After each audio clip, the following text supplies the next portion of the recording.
Well تو آج جو کہانی ہونے جا رہی ہے وہ ہے ایک اسکول کے بارے میں، جو کہ اسکول بہت ہانٹڈ تھا۔ اس اسکول نے بہت سے بچوں کی جانیں لی، اور جب کوئی ایسی چیزوں کے بارے میں بات کرتا تھا کہ یہاں پر کوئی جنات ہیں، چڑیلیں پائی جاتی ہیں، تو اس کی بھی لاش اگلے دن وہیں سے ہی ملتی تھی۔ یہ اسکول 1800s کے اندر بنایا گیا تھا، اور جو آس پاس کے بچے تھے تاکہ ان کو ایجوکیٹ کیا جا سکے ایجوکیشن سسٹم کے اندر۔ لیکن اس اسکول میں اچانک سے آہستہ آہستہ کچھ ایسی چیزیں ہونے لگتی ہیں کہ لوگ جو ہیں وہ اس کے بارے میں بات کرنے سے ڈرتے ہیں۔ جب اسکول کا ٹائم ہوتا ہے تو کچھ شیڈوز دکھائی دیتے ہیں کلاس رومز کے باہر ہنستے ہوئے، ہالس کے اندر ایکو کریٹ کرتے ہیں، اور جب ان کو سرچ کیا جاتا ہے تو کوئی بھی چیز نہیں ملتی۔ یہ اسکول جو ہے وہ ایک جنگل کے اندر ہوتا ہے، اور ایک آدمی جو ہے وہ اس کو بناتا ہے۔ بعد میں جب کچھ ایسی ویسی چیزیں ادھر ہونے لگتی ہیں، کچھ نارمل ایکٹیویٹیز ہونے لگتی ہیں، تو پھر اس اسکول کا جو نیم ہے وہ پڑ جاتا ہے دی اسکول آف شیڈوز۔ مطلب کہ دن کے ٹائم جب کوئی بھی اسٹوڈنٹ پڑھائی کرنے کے لیے اسکول آتا تھا تو کچھ شیڈوز ان کو تنگ کرتے تھے، اکثر ان کے ساتھ کوئی ایسی حرکت کر دیتے تھے جیسے کہ اسٹوڈنٹ ڈر جاتے تھے، تو اس اسکول کا نام پھر بعد میں اسکول آف شیڈوز پڑ گیا تھا۔ یہ جو اسکول تھا یہ 1800 جو صدی تھی، سن 1800 کے اینڈ میں تقریباً اس کی بنیاد رکھی جاتی ہے۔ ایک بزنس مین ہوتا ہے، لیوی نام اس کا ہوتا ہے، اور وہ ایک اچھا آدمی تھا۔ اس نے اپنے گاؤں کے اور جو ساتھ گاؤں تھے اس کا ایک خیال تھا کہ لوگوں کو یہ متاثر کیا جائے، ان کے بچوں کو اسکول کے اندر لایا جائے، ان کو ایک اچھی ایجوکیشن دی جائے۔ لیکن اس کو نہیں پتہ تھا کہ آگے چل کر یہ اسکول جو ہے ایک بت خانہ بن جائے گا۔ اسکول جو تھا وہ ان کی ایک زمین تھی جس کو وہ دیوتا مانتے تھے، اسی کے اوپر بنایا گیا تھا، اور کافی سارے بچے شروع میں آتے تھے اس میں پڑھنے کے لیے۔ اور جب اس کی شروعات ہوئی اسکول کی تو کافی سارا مشہور ہو گیا، اور اسکول میں کافی ترقی ہونے لگی، بچے آنے لگے، بچے اس میں آتے، پڑھتے، ہنستے کھیلتے۔ اچانک سے آہستہ آہستہ اسکول کے اندر جو کلاسز ہو رہی ہوتی تھی، شیڈوز آتے تھے جن کو ہم سائے کہتے ہیں، وہ ایک دم سے آتے تھے اور غائب ہو جاتے تھے، اور بچے مطلب اس کو دیکھ کے ڈر جاتے تھے۔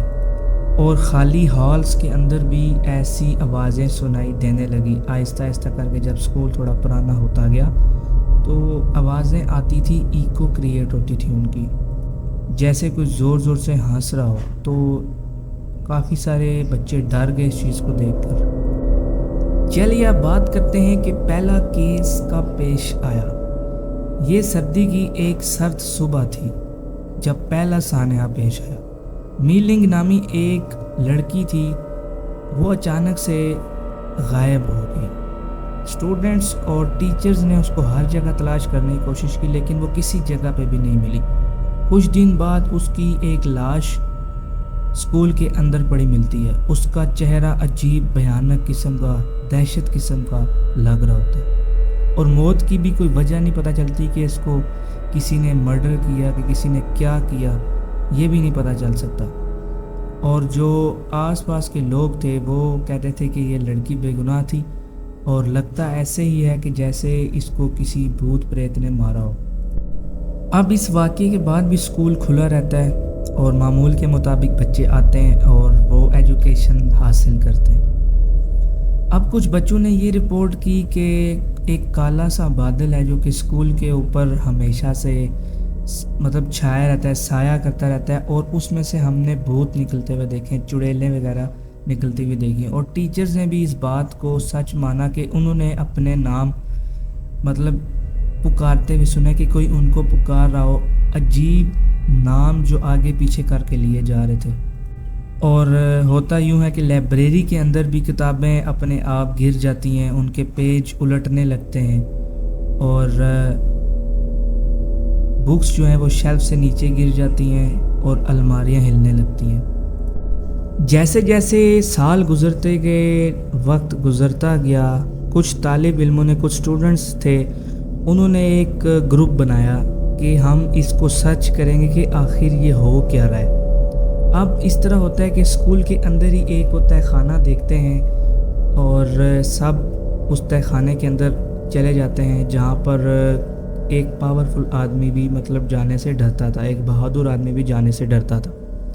تو جب وہ اس تہ خانے کے اندر پہنچتے ہیں اچانک وہ کسی کا مزار دیکھتے ہیں کہ یہ قبر سی بنی ہوئی ہوتی ہے اور وہ اتنی مطلب میلی ہوئی ہوتی ہے، اس کے اوپر ڈسٹ پڑی ہوتی ہے، اور وہ جب چادر ہٹاتے ہیں تو ایک اور خوفناک قسم کی چیز انہیں دکھائی دیتی ہے۔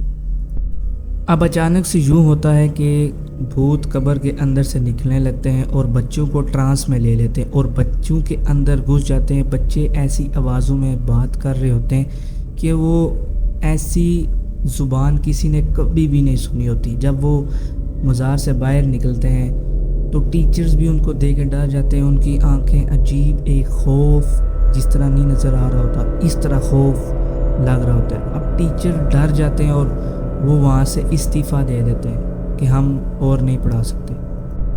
اس واقعے کے بعد تمام سٹوڈنٹس اور ٹیچرز وہ اسکول چھوڑ کے بھاگ جاتے ہیں کہ اب ہم نے اسکول میں نہیں پڑھنا، یا ٹیچرز کہتے ہیں کہ ہم نے اسکول میں نہیں پڑھانا، کیونکہ یہ ایک جنگل کے اندر اسکول ہوتا ہے اور آس پاس تھوڑے سے فاصلے پر گاؤں بھی ہوتے ہیں۔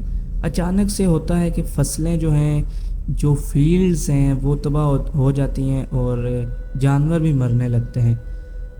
تو ان کو یہ گمان گزرتا ہے کہ ہو یا نہ ہو اس اسکول کے اوپر کسی چیز کا سایہ ضرور ہے، اور اس سائے کا تعلق ان کے گاؤں سے بھی ہے، مطلب گاؤں کو تباہ کرنے میں انہی چیزوں کا ہاتھ ہے۔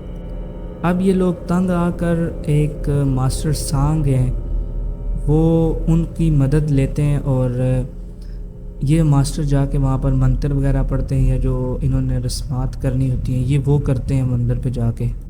آخرکار ماسٹر سانگ اس چیز میں کامیاب ہو جاتے ہیں اور وہ روحوں کو مطمئن کرتے ہیں، لیکن ان کو بہت ایک بھاری سی قیمت چکانی پڑتی ہے۔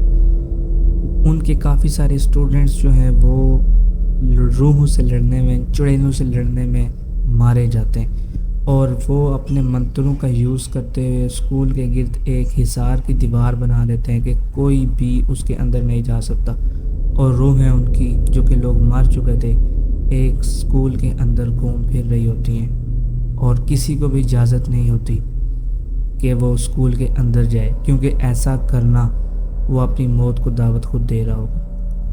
تو دوستو کیسی لگی آپ کو آج کی ویڈیو؟ اگر آپ کو پسند آئی لائک شیئر کامنٹ کر دیجیے، اور اگر آپ کے پاس اپنا کوئی ہارر ایکسپیرینس ہے، آپ کے ساتھ کوئی زندگی میں ایسا واقعہ پیش آیا ہے، تو آپ سکرین پر دیے گئے نمبر پر مجھے اپنے اس واقعے کا شیئر کر سکتے ہیں۔ میں اس کو نیریٹ کر کے ایک ویڈیو فارم میں آپ کے ساتھ شیئر کروں گا۔ شکریہ۔